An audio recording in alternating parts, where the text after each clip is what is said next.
Get ready to enter the Thrivetime Show. 3, 2, 1, boom!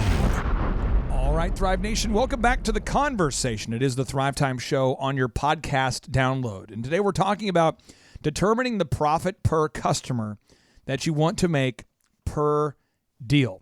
This is absolutely super important for everybody listening because I know there are a lot of entrepreneurs out there that are really, really, really good people. And what's happening for you is that you are devaluing your business right now every single day because you're not charging enough money to make a profit. You're just not, and there's somebody else listening right now, and what you're doing is you're overcharging. You are charging people so much money that people just can't afford to do business with you. And they might want to do business with you, but they realize that doing business with you, you're gonna kind of screw them. They go, hey, you know what? You offer a good service, but I know that this guy's gonna always try to take as much money as possible per deal. And so, Chuck, read the first notable quotable so we can kind of understand this concept of determining the profit per customer that you want to make per deal. We got a notable quotable from Bill Gates, little man named, not little, he's a normal-sized man, but started a company, co-founder of Microsoft. Oh, and he says, heard of this guy. Yeah, he says, know your numbers is a fundamental precept of business. Knowing your numbers is a fundamental precept of business. So what Bill Gates means is he's saying that when you start a company, from day one, you want to know how much money per customer you want to make. So this is so backwards to how most people think, but this is how I think. So elephant in the room, we're approaching capacity at our 3 stores, which means that we cannot possibly bring in more members. Right. So if you have not been to Elephant in the Room Men's Grooming Lounge, we probably will only have consistent availabilities for probably the next 30 days. I mean, it's crazy. So I was sitting next to Victor in the call center yesterday. The phone rings, and this would be Saturday. The phone rings, and he tells me that he says, dude, I had to turn that haircut down. And I said, okay, cool. He says, I had to turn that deal down. Okay, cool. Daisy says, I had to turn that haircut down. Okay, cool. Jacqueline says, I got to turn that haircut down. And I turned to Daisy, call center manager, and I said, hey, I've heard you guys shut down like on Friday, like at least like 9 people in a row say we're not open. And they go, we are literally booked out for 2 weeks in advance.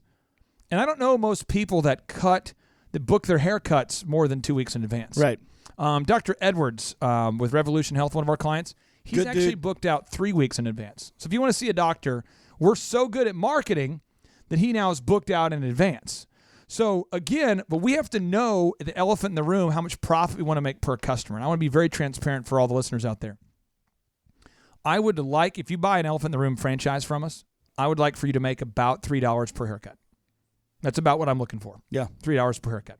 So with let's say with 5,000 members, you can kind of predict your income there. That's what I'm looking for.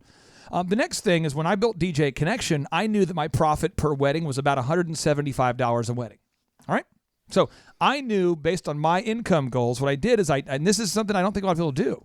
I actually did the math with my wife. We sat down and I said, okay, I want to make $10,000 a week. And she says, okay, let's do that. So we figured out the math and we realized we need to make about $175 per show in order to get to our goals, Chuck.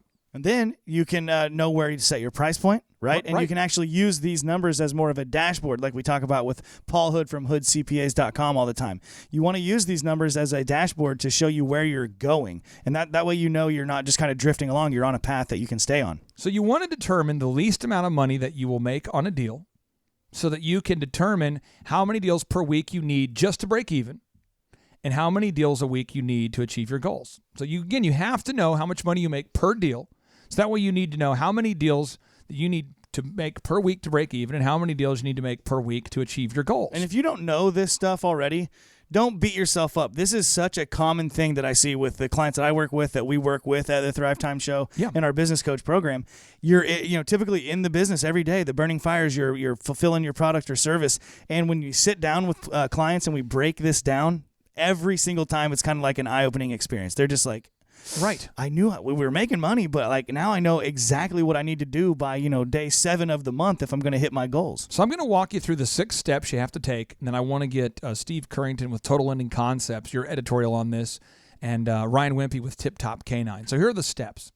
1, you got to create a massive spreadsheet with 3 columns. So on the first column, put your income All right. Now this would be this is your income, all the money that comes into your business. On the second column, you want to list all your fixed expenses. Those are the expenses that are the same every single month. They're like your lease, maybe your insurance, things that are more static, more consistent bills that are not going to change over time, like a phone bill, a utility bill, that kind of thing. And then you want to list your variable expenses. Now, the variable expenses are the expenses that go along with every time you provide a service. So maybe every time you train a dog, you have these these costs associated with training the dog, maybe housing the dog, paying the trainer, the food, that kind of thing. Step 2, you want to type all of your income and expenses, and this should take you a minimum of 5 hours to do this. So you want to type all your income and all your expenses for the past 3 months. So step 1, make the spreadsheet with the columns that include income, fixed expenses, and variable expenses. Step 2, type it all in for the last 3 months. And this should take you about 5 hours. Somebody would say, but it's in QuickBooks. And I would say, then how come you don't know this already? Step 3, place all expenses that are variable into the variable expenses column, right? Step number 4, put all the expenses that are reoccurring, that are flat, into the fixed expenses column, right? Step 5, schedule a free attendance at our in-person Thrivetime Show financial workshop. We do basically one a month. If you're a coaching client, it's free. It costs you nothing extra. Paul Hood is there. Marshall Morris is there. If you're a coaching client, this is free. If you're not a coaching client, become a coaching client, or you can get out to one of our 2-day workshops, and you can buy your tickets at thrivetimeshow.com. Now, step number 6 is schedule a specific time and place to hold your weekly 1 hour of power accounting meeting with yourself. With yourself. And or maybe one other person that can help you. And then every week you look at your fixed expenses and your variable expenses, and you wage war on any increased expenses. And then you ask yourself the same question every week. Self, how can I cut expenses by 3% without hurting the customer experience? Then you say to yourself, self, how can I improve the experience for my customers by 3% without increasing costs? Then you ask yourself, self, what can I live without? And then you say, what can I stop spending money on so that I could begin investing 11% of my gross revenue in advertising? A minimum of 5% of my gross revenue should be spent on advertising. So what can I do without? Maybe it's cable. Maybe it's that new iPhone watch you have. Maybe what are the things that you could cut from your personal expenses, your business expenses, so that you could afford to spend 5 to 11% on marketing? Because all the studies out there will show you that small businesses on average spend less than 3% of their total marketing budget on advertising, but all of the Fortune 500 companies are spending over 10%. Right. Michael Levine, the former PR consultant for Michael Jackson, for Nike, for Pizza Hut, he's a Thrive mentor. He explains in one of our podcasts that the average Fortune 500 company is spending 5% minimum on advertising, but the average one is spending 11%. The fastest ones is what the Nike, average of the fastest growing. Yeah. McDonald's. Yes, this is how it works. So I want to get your take on this. So Steve, you do mortgages. Do you roughly, if somebody gets a $300,000 house from you, how much profit do you make on that deal? The company? Yes. We make a percentage of the loan amount when we sell the loan. Don't be screwy. So, how much do you make? On a conventional loan, the typical, and this is across the board for most lenders, they're making between like 2 to 2.5 or 3% of the loan amount when we sell the loan on a conventional, on that loan size. Now, I want to make sure you're getting this, all the listeners out there. Typically, a loan is where Steve's company and all mortgage companies will give you, they'll sell you the mortgage, they'll give you the mortgage. So now you owe money, right? And then as soon as they get you a loan, they sell that mortgage as part of a tranche, or something called a tranche, on the secondary market. It goes into as a mortgage-backed security. It's usually sold into a mutual fund, or big funds buy it, and that's how they do it. Okay, that's how it works. But so you're making like $6,000 on one of those, right? Roughly $300,000 house, $6,000. Yep. Why don't you try to make $14,000? Why haven't you tried to just get? Because I see companies in town that really rip people off with closing costs and fees. Why don't you do that?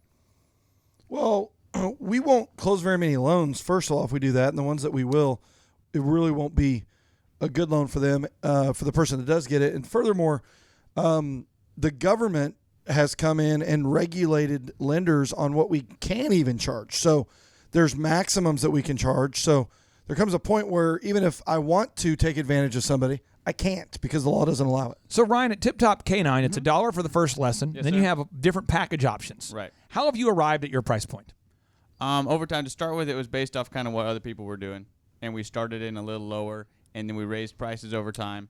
I feel like a lot of people do that, but like we have competition. One of our packages that we do a lot of boot camp right now, it's $2,500. I have a competition that's selling them for $3,500, and they're not doing as good a job or don't have as many add-ons as we do. So. And what you want to do is you and your wife have certain financial goals, and you want to achieve those, and you want to be fair. And I would just tell everyone out there listening, you always want to make sure that your prices never take advantage of people. Right. And your business coach can help you determine a fair profit point, but you just want to make sure that your prices are never gouging your customers. Otherwise, over time, your business will shrink. And we always want to end this on a 3 and a 2 and a 1 and a boom. So here we go. 3, 2, 1, boom.